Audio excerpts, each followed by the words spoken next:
in fact, be ready for the beginning of play in this tournament. After a first scheduled day of play entirely washed out by rain for the first time since June 22, 1987. Here now the weather particulars for today. The temperature remains under 70 degrees. Wind kicking up a bit out of the southwest. Humidity 64%, and the outlook is for the chance of more rain today. But we're very hopeful that we are about to see, for the first time in the tournament, some tennis. Hello again, I'm Jim Lampley. We welcome you back to HBO's 17th year of coverage at Wimbledon. Here now the telecast schedule for the rest of this week. Six-time Wimbledon singles champion Billie Jean King. And Billie Jean, in the featured event of the day, Martina Navratilova, your pupil, on center court, tries to become the first player ever to win 100 singles matches at Wimbledon. She also launches a bid for a 10th championship, which a lot of people believe she can't win because of the personal turmoil which must attend the multi-million-dollar palimony suit filed in her in the United States by her former companion. What about that lawsuit and its effect on Martina? It's had a tough effect on her. I think it's been very stressful and painful for her. But what Craig Carden and I try to do is have two assessments a day where she really does talk about whatever she's feeling. And the one thing that we keep stressing to Martina is that tennis is the only thing right now in your life that you have any control over. So why not concentrate on that? And I think when she got seated as low as she got seated here, that she figured just, I'm going to go for it. And now she's really here to win this tournament. But rather than to try to block the palimony suit out of her mind, you're asking her to use it as motivation. Right, absolutely. All right, well, we'll see how that works as the tournament goes along. Let's take a look at the 16 seeded women players, and you specify for us, Billie Jean, which ones you think could actually win the tournament. I think there's 5 players. Obviously, Steffi Graf there at number 1 has a good opportunity. She won in 88 and 89, but I think she's pretty vulnerable right now, and chances are I don't think she'll come through all the way. Arantxa Sanchez Vicario, the last year been working on her serve and volley game. I think her confidence level has really gone up, and of course since she beat Graf 11-2 at the French, that can't hurt. And then Nirvana has an outside chance, always known as a great mixed player and doubles player, is now coming into her own, got to the finals of the Australians. And of course, Martina Navratilova, I still think she's the player to beat, the lefty who can do it all on grass. And then the player that most people are picking is Gabriela Sabatini, who's won 5. Last year. Absolutely. Let's take a look at the matches on center court and court number 1. We'll start by specifying that Billie Jean will not be calling Martina Navratilova's match because of their relationship as coach and pupil. So Barry McKay and Arthur Ashe will take you to Martina Navratilova's match with Elna Reinach on center court as Navratilova tries to become the first player to have won 100 singles matches here. Then, top-seeded man Stefan Edberg head-to-head with Marc Rosset of Switzerland, a 6'5", 125-mile-per-hour server.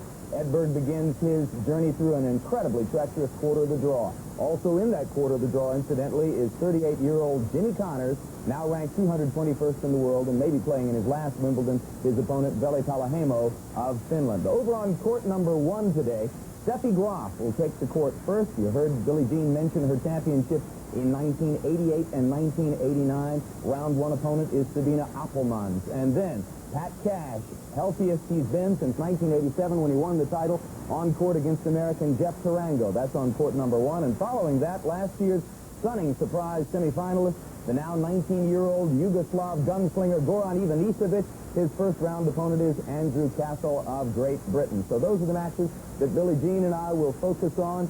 And on the outer courts, there's some great action, too. Let's go to 1959 Wimbledon semifinalist Barry McKay. Thanks, Jim. Well, I'm delighted to be back for my 9th year of coverage here at Wimbledon on HBO. And I'm joined by the 1975 Wimbledon champion, Arthur Ashe. And Arthur, even though John McEnroe yelled across at Jim Lampley at the Hard Rock Cafe a couple nights ago and said, "Hey, Jim, pray for me," I think McEnroe's in pretty good shape and could do well this year. Well, I think he could. He's won this tournament 3 times, and he may not be able to match the Beckers and the Lindels and the power department, but he knows what he's doing out here. One other thing, Barry, he may not have the fire in the belly of a rookie or the resolve of someone who knows that this is his last Wimbledon. He may be back, but he is the most talented player I've ever seen, and that bears watching. Another factor we should look at very closely, the draw. John has always said, give me a couple matches to get into this tournament, and he's got an excellent draw this year. Well, he's in that top quarter, by far the toughest quarter of the men's rankings, and he is an Edberg's ace, but in his 16th, he has 3 players that he should have very little trouble with, so I expect to see him out there in the 4th round against Edberg. Maybe sometime next week if it stops raining. Well, an Edberg-McEnroe match would be excellent, that's for sure. Let's have a look now at the matches we're going to be covering on these outer courts. Starting off with court number 2, where the 16 seed, John McEnroe, 3 times the champion here, will be taking on a youngster from Sao Paulo, Brazil, Jaime Onsine. He hadn't even picked up his credentials at 10 o'clock yesterday morning. And then right next door on court number 3, another good youngster from Brazil, Danilo Marcelino, takes on the U.S. Open champion, Pete Sampras. Pete seated only number 8 here, but certainly an excellent grass court player. And then to the far side of this complex here at the All England Lawn Tennis and Croquet Club, where Zina Garrison, last year's runner-up in the women's final, seated only number 7, will go against that big, tall left-hander, Sarah Gomer from Great Britain. And then another match on court 14, the French Open champion, Jim Courier, seated number 4, going against Rodolphe Gilbert. Gilbert, a good player from France, Arthur, who's got a sliding serve. Could give Courier a little trouble out there. Well, he could, but the kid from Dade City, Florida, is a winner, and he can win on any surface. He won the French Open 2 weeks ago, but he also, earlier this spring, won the Players International Key Biscayne, Florida, on cement. So watch out. Well, we're going to watch Courier very carefully, and we're going to watch some good matches on these outer courts all day long. And so, Jim, pray for us, will you? We may need help out here. Back to you. All right, Barry, pray we shall. Indeed, let's pray for all of us that the weather holds off and we actually get to see him whack some tennis balls around today. Let's turn our attention, Billie Jean, to your buddy Martina Navratilova on center court and her bid to become the first player ever to win 100 singles matches. Also, she's going to try to tie Chris Everett's record of 157 tournaments, so she's going to Wimbledon. She'll do that as well. Martina's the one to beat. She has 4 tournament wins this year, including Birmingham and Eastbourne the last 2 weeks, which are on grass. Martina Navratilova, the best all-time great player, I think, in my mind. Also, she's going up against Elna Reinach, who's actually a very good player. She has wins over Zina Garrison and Mary Jo Fernandez, got to the 4th round of the French. Also, she's the ultimate team tennis player, being the most valuable player on a couple of teams, the Charlotte Heat and the San Antonio Rapids. And she's good, but doesn't have any punishing to beat Martina. Yeah, Navratilova's an overwhelming favorite to win this match, and you sit back and watch as Barry McKay and Arthur Ashe take over now on center court with Navratilova and Reinach.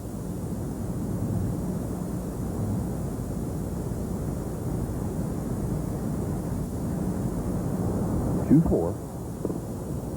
Navratilova in instant trouble out here early in this match. Down 2-4 and a break, and down love 15. Arthur, this is where maybe she should slow it down a little bit or try something different.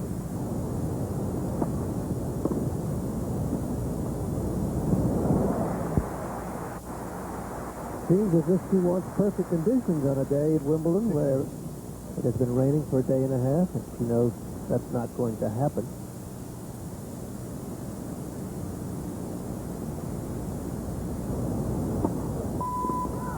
You see the way Martina takes that racket up on the service swing. Billie Jean was telling us yesterday she's trying to get her to take a little longer swing on the serve.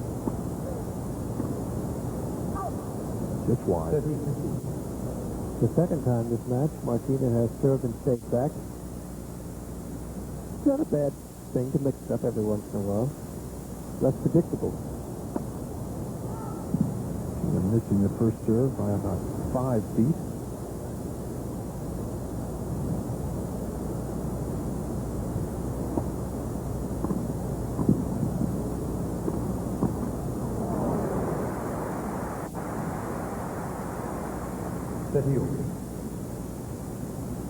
One of the toughest places to be on a wet grass court is up at net. Your opponent can go either way. It's wide.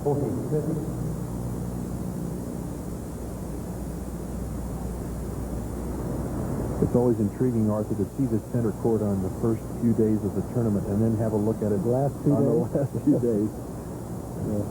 Looks like a different court. Not much grass left at the end of the fortnight.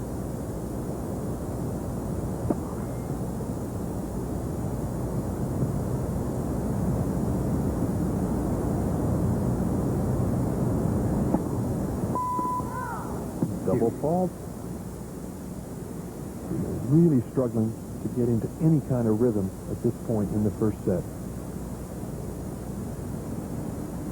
Bit of a breeze now blowing up.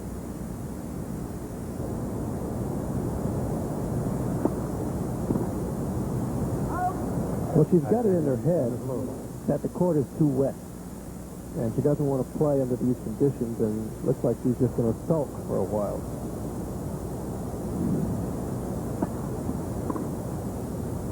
Just wide. Ooh, no call. No. Look wide from here. Take another look. Couldn't tell. Ancient history now.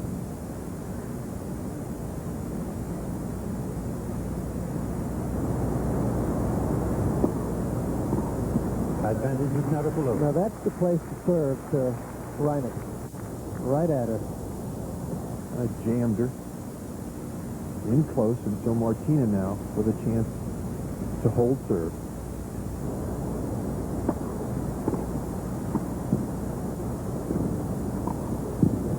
Game, Navratilova. Excellent stretch from Martina, still doing a little screaming about the conditions, but she holds serve. It is now 4-3 first set. Reinach leads 4 games to 3 first set.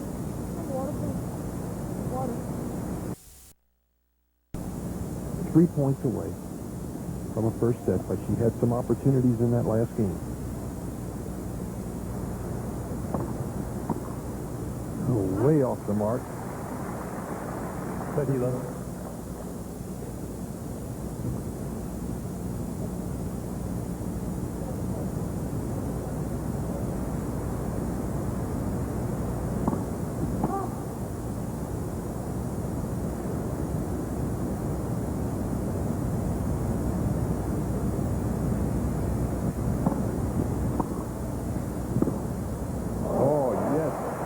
Now that ball was within racket range for Martina, but as so happens, every once in a while, she just sort of misread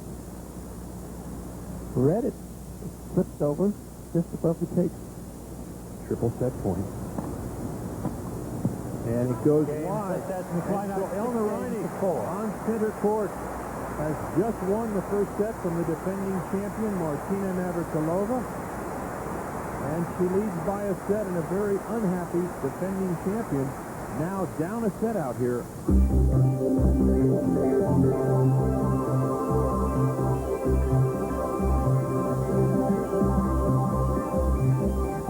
Let's take a look at some scores from around the All England Club on this heavily scheduled first real day of play. Judith Wiesner, who moved up into the seedings when Monica Seles dropped out of the women's competition, got a straight set first round win over American Halle Chiocchi. Also, Claudia Koda-Kilf, the tall German veteran, got a straight set win in the first round over Barbara Griffiths of Great Britain. American Kathy Rinaldi was a straight set loser to Frenchwoman Nathalie Ariman. And in a battle of Dutch women, a straight set win for Nicole Jagerman over Miriam Oriman. Well, it's been 14 years since John McEnroe made his memorable debut at Wimbledon.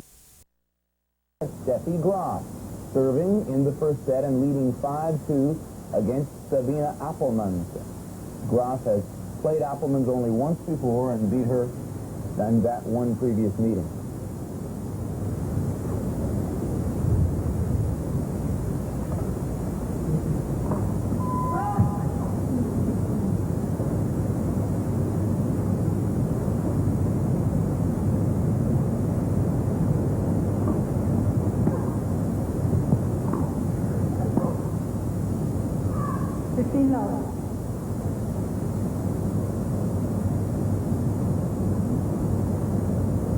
Many people think Steffi Graf has the best serve in women's tennis. Catch it up.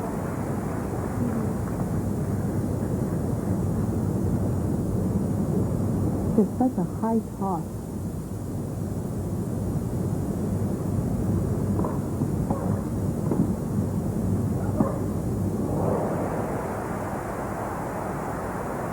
Good passing shot from Applemans. Well, what she does so well is to get set and ready early.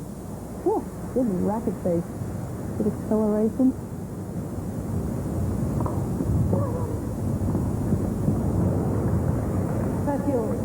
And just as is the case with John McEnroe, Steffi Graf has a negative memory to try to erase this year. after having fallen in the semifinals to Zina Garrison a year ago. 20-30.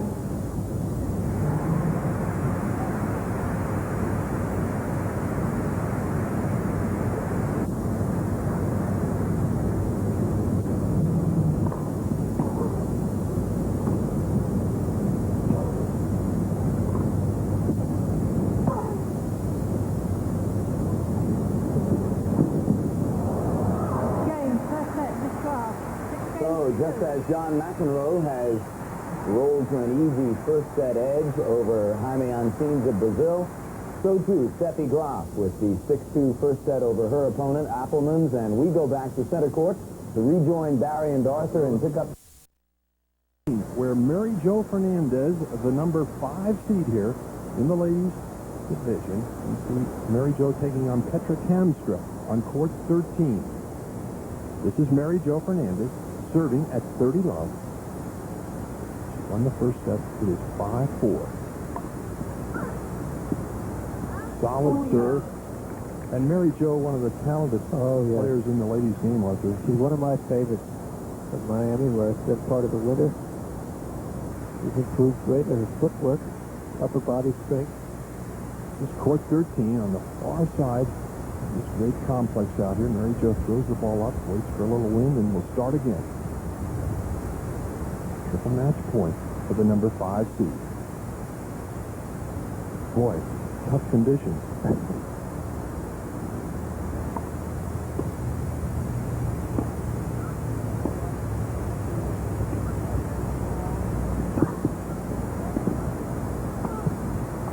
And a good save by Kamstra. The two-handed high volley. I like it down in the back of her shirt. Not sure what it is, but cute. Still, double match point for Mary Jo.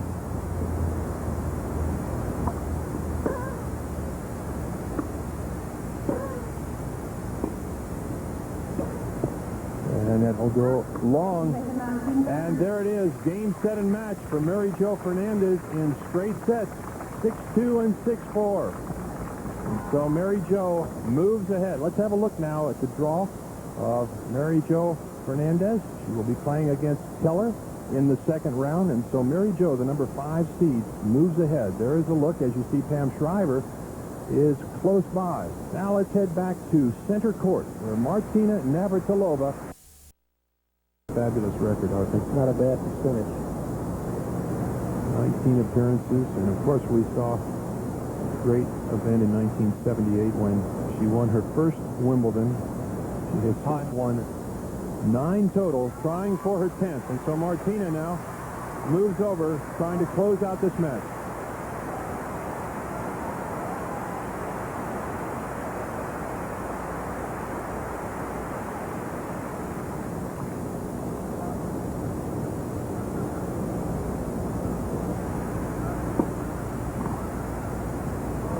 There it is down the line. Believe it or not, 1974, the last time Martina ever lost here in the first round to Nima Jasovic, dating way back to 1974.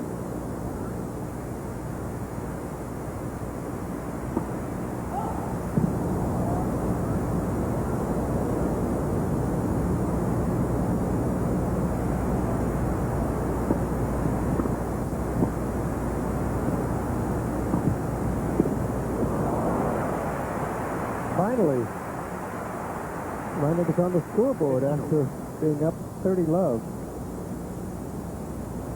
And 4-3. 15 all now. Martina 3 points away from trying to get into that second round. Going to come in. And it does down the line, Arthur. A great shot by Martina. The best place to go. She hasn't gone cross-court all day. You need to be set to go cross-court on a wet grass court. So it made sense going down there.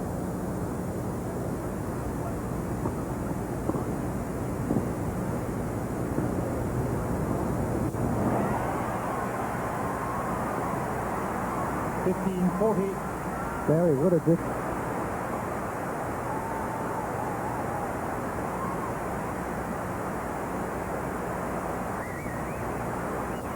And so Martina in 3 sets out here on the center court.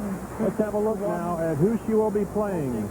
It is Amanda Grunfeld who will face Martina in round number 2.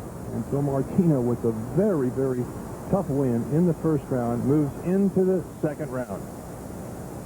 And now let's... The Women's Tennis Association announced that it has officially fined Monica Seles $6,000, the standard fine for an instance in which a seeded player withdraws from the tournament after the draw has already been finalized. Right now, as we can assure you, because of the 5-hour time difference between here in England, soaked, swamped, stultified, drenched, dampened, deluged, gully-washed, fog-strangled, rained upon. We are wet yet again at Wimbledon. Wet shoes, wet socks, stale umbrellas, and rising frustration as the 105th Lawn Tennis Championships attempt to peek through the clouds toward a substantive beginning. It hasn't happened yet. Hello again, I'm Jim Lampley. Welcome to the third day of what we euphemistically call our coverage of this tennis tournament. And what has the rain done to the playing schedule so far? Well, here are the numbers. On Monday, 66 matches were scheduled to be played, and because of the rain, none were. On Tuesday, 65 matches scheduled, 28 of them completed. So today, with the schedule hangover facing them, the tournament committee opted for 100 matches, of which 44 have now been canceled because of the rain. 5 have been completed. The remaining 51 include most of the marquee attractions for the day. And who's the biggest beneficiary, or perhaps the one most penalized by the long delay? Well, what about Andre Agassi? We've been talking for days about his long-anticipated the show course. On center court in the first match of the day, the number 2 seeded woman and now the favorite of many to win the tournament, Gabriela Sabatini, is scheduled to play Monique Javer, an American who plays under the banner of Great Britain. Then Stefan Edberg is scheduled to take the court and try to complete the match he began yesterday against Marc Rosset of Switzerland. Edberg is already up 2 sets in that match. Boris Becker's opponent is Carl Uwe Steed, his sometimes Davis Cup partner and buddy from Germany, and Becker says that he does not like to play close personal friends in matches like this. Meanwhile, next door, over on court number 1, 15-year-old Jennifer Capriati of the United States begins her second Wimbledon campaign against former NCAA singles champion Shaun Stafford. And last year's sudden surprise semifinalist Goran Ivanisevic of Yugoslavia has played 1 game in his match with England's Andrew Castle yesterday. Now they'll try to complete that match. And finally, Ivan Lendl is scheduled on to court number 1. His opponent, Kelly Evernden. They are both longtime veterans of the tennis wars, and stunningly, in my particular observation, they'd never played each other before. Arthur, let's take a look now at Jennifer Capriati and her situation as we get ready to watch her on court number 1. Well, she had a very stellar rookie year, one that any player would envy. She was 14 last year, 15 now, lives in Saddlebrook, ranked 12, although with all the publicity, you would think she'd be higher. Well, this is what she's done the last couple of years. Last year, she won at Puerto Rico, finalist in 2 others, especially the one at Hilton Head, where the press really descended on her for that week. And Shaun Stafford, well, a little bit of unfulfilled potential there. In 1988, she won the NC2As, and we thought she was going to do more. She really hasn't, but she's 5'11". She covers the court very well. It should be a good match. The media storm surrounding Capriati has calmed down a bit this year. Big benefit for her? I think so, because she has to defend what she did last year, and I'd rather see her a gradual climb up to the top rather than zooming right up there. Monica Seles is the case in point. All right. Crowd has waited long and patiently through a lot of rain on court number 1, hoping to see this match. Let's go there right now. Shaun Stafford on court number 1. We move over for a look at court number 2, where Nathalie Tauziat, the 11th seeded player in the tournament, is playing Regina Rajchrtova. And right now, at 6-5 and 15 love, in the second set, Tauziat is serving for the match.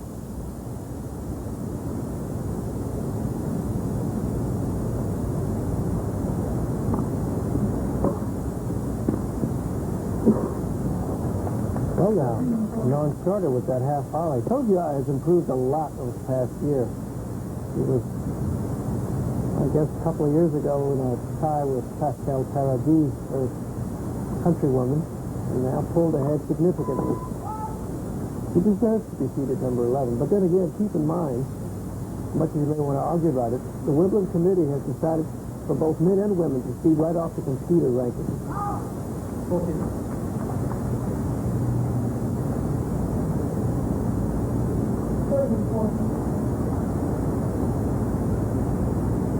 Good look at Nathalie Tauziat.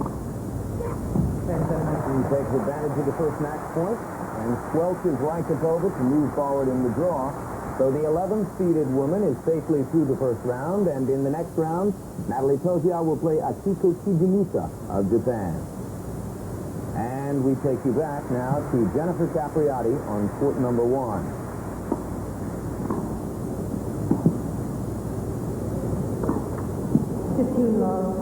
Stafford serving in the near court.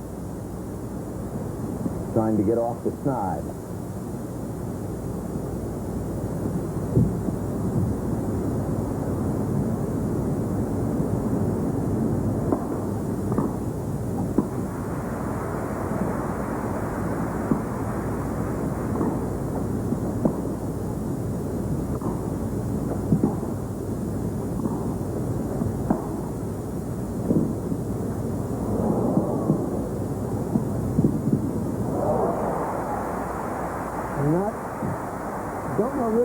Stafford decided to play another drop shot off a drop shot. 15 all. I think she may be wondering that herself.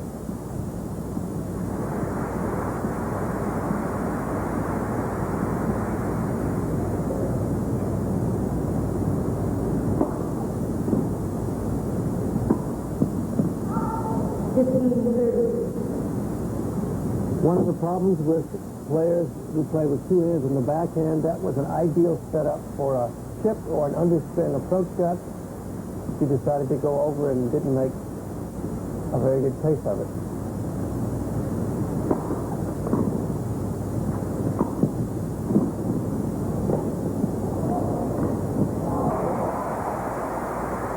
Capriati, as you saw in that last graphic, way ahead in total number of points won so far with a score of 5-0 first set. And there was a point she appeared to be completely out of. Came back to win.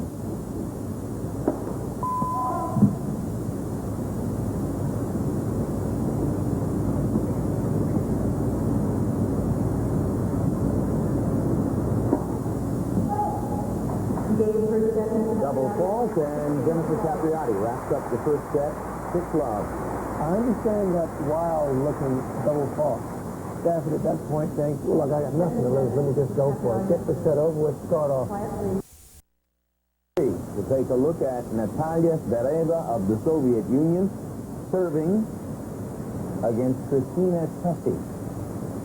And this is a match in which Zvereva is losing in the first set, 2-5.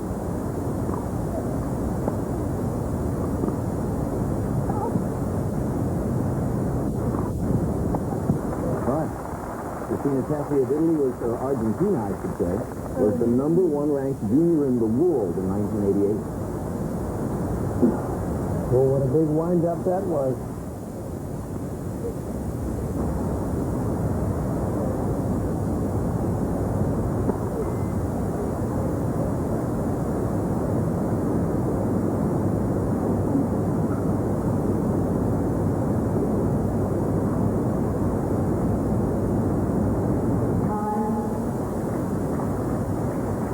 Got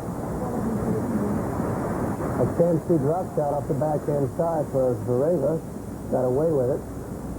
Something you see amongst the front trying quite often.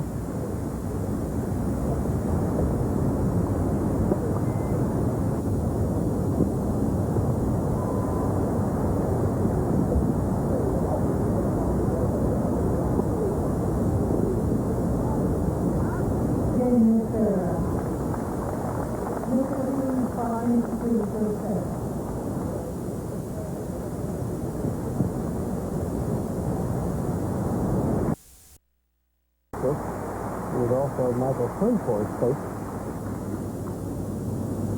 And coached the University of Georgia to an NCAA doubles championship. Oh, no. Shared in it as a player, University of Georgia.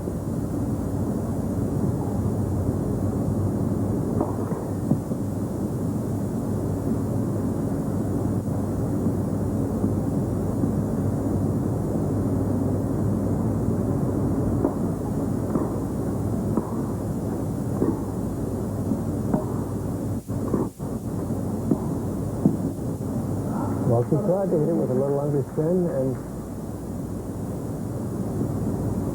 was off the mark a little too late.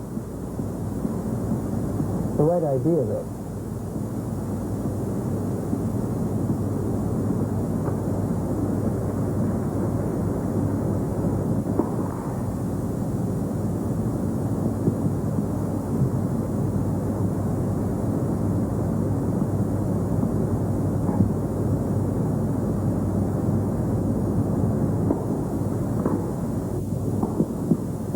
Again, Capriati knew exactly where that ball was going. 90 times out of 100 in that situation, if you're down luck 15 first serve, and you're right-handed, you're going to go to your backhand side.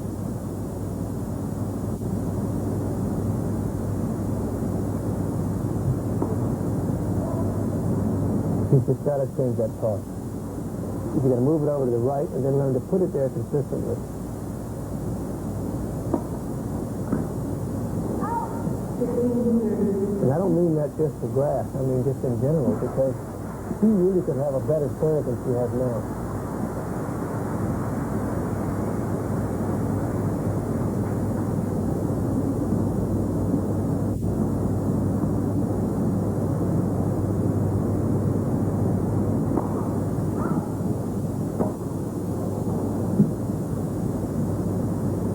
Well, you don't always hit your best volleys off the return default. Stafford's a good player. He is a better player than she's showing today. I think you're on the money in suggesting that the wet grass has bothered her. Yes, she doesn't feel secure in her footing. And footing is part of serving well. Feeling confident in serving well. And now double match point for Jennifer Capriati. 12th game, second set.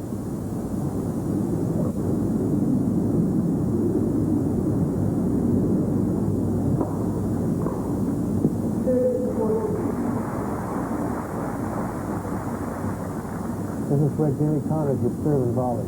Something he very seldom does, but when he's down an ad, he does it about half the time.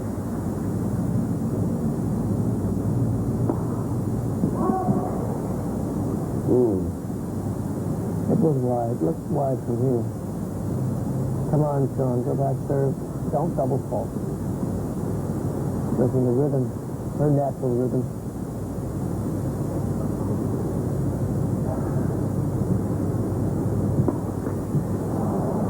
Yeah. You've become frightfully effective at calling double faults, Arthur, and it's a little sickening to recognize that a match is about to end that way, but it was a good and valiant showing in the second set for Shaun Stafford after having been steamrolled in set number 1, and it all adds up to an easy first-round victory for 15-year-old Jennifer Capriati, who now moves forward in the draw to face the winner of the match between McQuillan and Zubrakova, one of the many matches which has not yet been played because of rain delay here at Wimbledon. And right now we go to the interview room. That period of time, well, believe it or not, there's still a great deal of discussion here about the surprise departure from the tournament of the number 1 seeded woman, Monica Seles. For more on that, here's our Larry Mercer. Last Wimbledon, you may recall, we enlisted Sherlock Holmes to help us solve the mystery of where's Andre Agassi. This Wimbledon, we called on Agatha Christie to help us solve the mystery of the women's draw. Why did Monica Seles, the top seed, pull out? And our first clue was found here on Somerset Road. Seles rented a house here within walking distance of Wimbledon for $4,000 a week, but canceled it right after she won the French Open, at least 10 days before she formally withdrew from Wimbledon. This followed recurring reports in Paris that the fast-growing 17-year-old had aggravated leg injuries caused by overplaying. Her imaginative father, Caroli, dropped the second clue when he blamed the breakdown on her gluttony for French fried potatoes, old chips in Britain. This, at least, indicated physical problems. Caroli, a former newspaper cartoonist, used to draw mice on tennis balls for Monica to bash around. Coincidentally, And Agatha Christie's play has been running in London for a record 39 years. It's called Mousetrap. Then this is more mouse, yes? We can safely dismiss the report in a British tabloid that Monica is pregnant. We can also dismiss the rumor started by me that she's simply distraught over the political breakup of her native Yugoslavia. Anyway, if it keeps raining, she can recover from a broken leg and still get here in time to play the first round. Jim? All right, Larry. Incidentally, that story about the Sellises dumping out of a house that they had rented here long before Monica's withdrawal from the tournament was in no less an authority than the London Times, this city's most conservative and respected newspaper. So there is substance to that report. Let's take a look now at a first-set tiebreaker going on out on court number 3 between Natalia Zvereva of the Soviet Union and Cristina Tessi of Argentina. Yet another Argentine with an Italian name. Cristina Tessi was the #1 ranked junior player in the world in 1988. Zvereva, the one-woman breakaway republic of Soviet tennis, made it to the quarterfinals last year against Gabriela Sabatini. Arthur? Well, I've always been a big fan of Zvereva. She's very versatile, does not hit the ball very hard, but she is very smart. Knows how to play all of the court, which I'm sure we'll see. That's Tessi right there, and this is Zvereva in the near court with a 1-love lead in the tiebreaker. She's got a little hitch in her service backswing. Brings it up to about shoulder, stops for just a nanosecond, and then swings it up again. Still rather effective.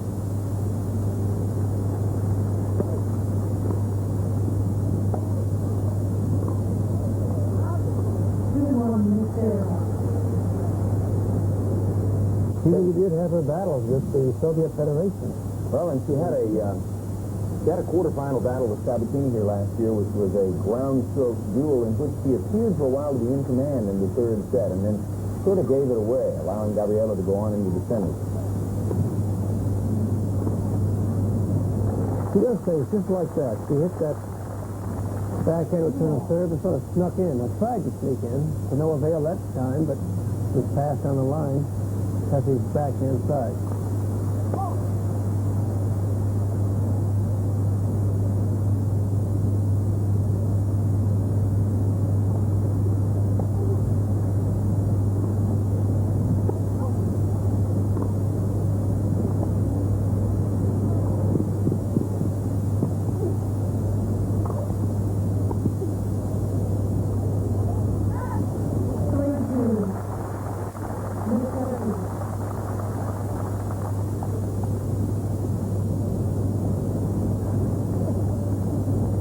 She's a bit of an actress. She likes to emote on court. Wears her emotions on her sleeve. Most of her arguments, I should say, with the Soviet Tennis Federation have been over money. Fancy that.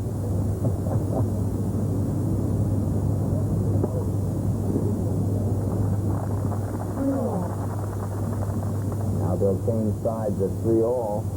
A chance for Cristina Tessi to begin making a name for herself here if she can get past the seeded Zvereva in the first round. And you have to presume that all Argentine women of this age and stature play somewhat in the shadow of Gabriela Sabatini.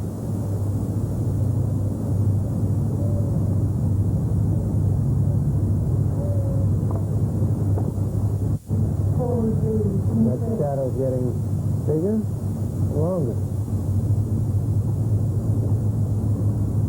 Certainly it has in the past year.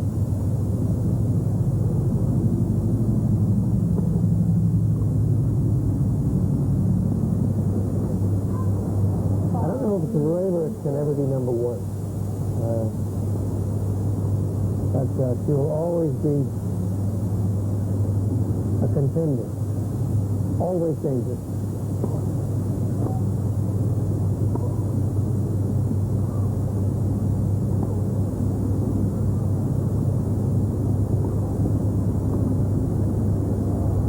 I told you she could use all the court. Reminds you a little bit of a Rajchrtova Sanchez. That was a well-disguised forehand top spin lob. Didn't know it was coming till the last minute. That point now for the woman who likes to be called Natasha. To go up one set against Cristina Tessi.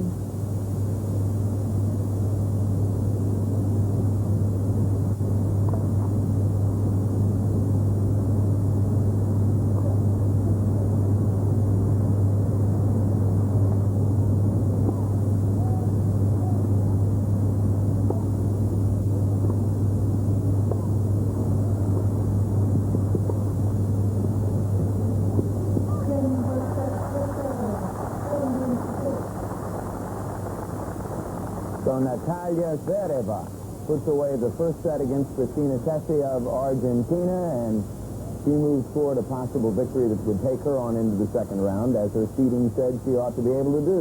We talked a good deal about Gabriela Sabatini because we were watching the other Argentine woman, Tessi, and Sabatini is involved in her first match of the tournament now. She moved up to second seed after Selef dropped out of the tournament. She's the favorite of many to win it since she's been a red hot ever since winning the United States Open over Steffi Graf last fall. Some people believe that this time last year that Gabriela Sabatini was headed downhill and might never win a Grand Slam championship. So much has changed since then. Let's get our first look at her in this tournament as we go to center court now with Barry McKay and Billie Jean King.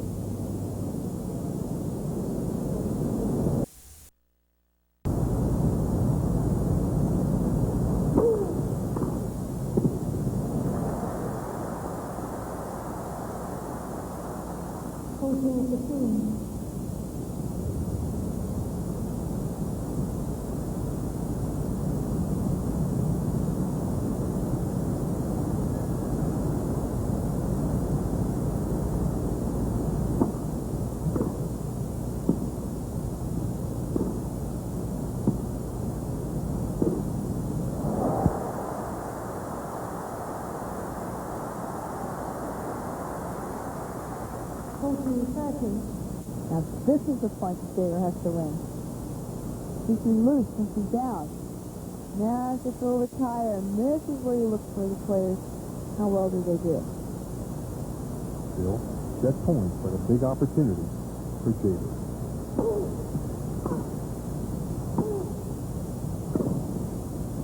That's good.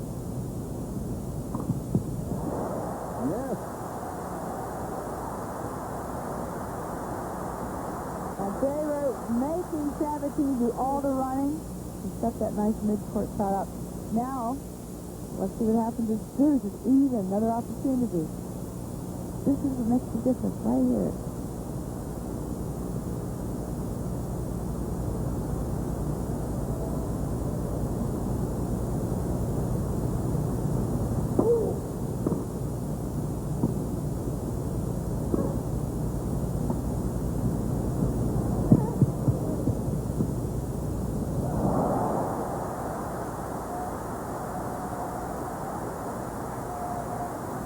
The drop shot sets up the lob as Sabatini just waited till the last moment there.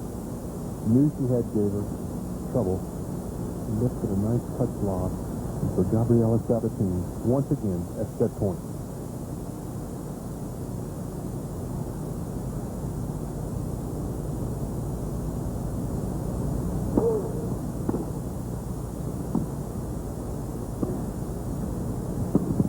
And there it is. Game and first set to Gabriela Sabatini, the number 2 seed out here on the center court. It's much better than its partner. Gabriela Sabatini serving up a set and 5 love.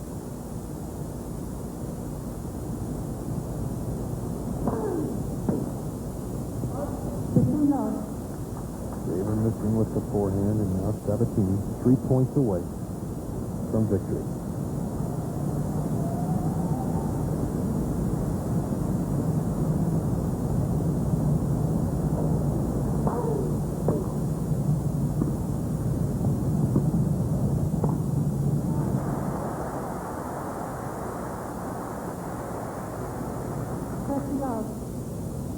I love Sabatini's high backhand volley. This has always been one of my favorite shots of hers. Watch how she turns her shoulder, Gets the racket behind the ball. Oh, perfect.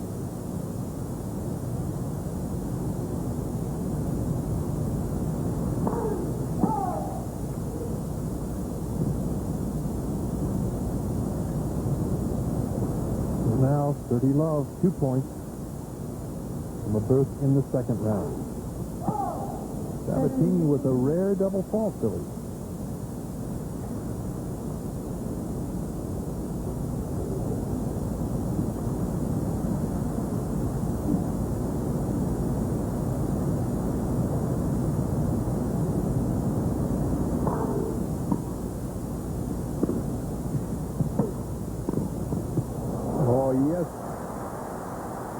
Gets away with what looked like not a great approach shot on the forehand. Kept going forward. Got always loses section that way. Up the angle. Double match point, 40-15.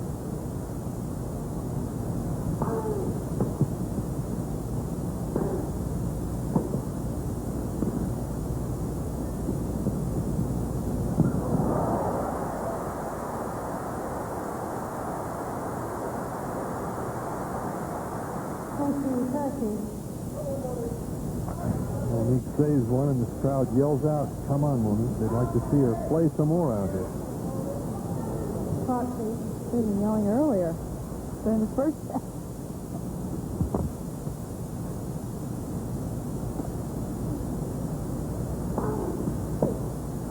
And there it is. Game, set, and match. And so Gabriela Sabatini looking very strong in this second set with a straight set victory out here on the center court. She wins it 2 straight sets, 6-4 and 6-love. And so Gabriela Sabatini into the second round at Wimbledon. All right, Barry, and after that competitive first set, Sabatini begins to play her way into the tournament. In the next round, she faces the victor between Renee Stubbs and Kamstra of France. And Gabriela's command at the end of her first set with Cristina Tessi of Argentina. Right now, we're going to go back to the Zvereva match and see if she can finish things off against Tessi, receiving serve and leading 5-4 in the second set. There's a good look at the one-woman breakaway republic of Soviet tennis. Tessi, a former world junior #1, is in the near court.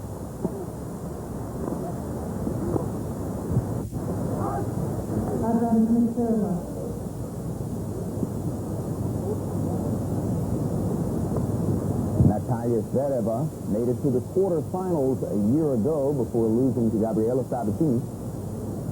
He was a finalist at the French Open in 1988.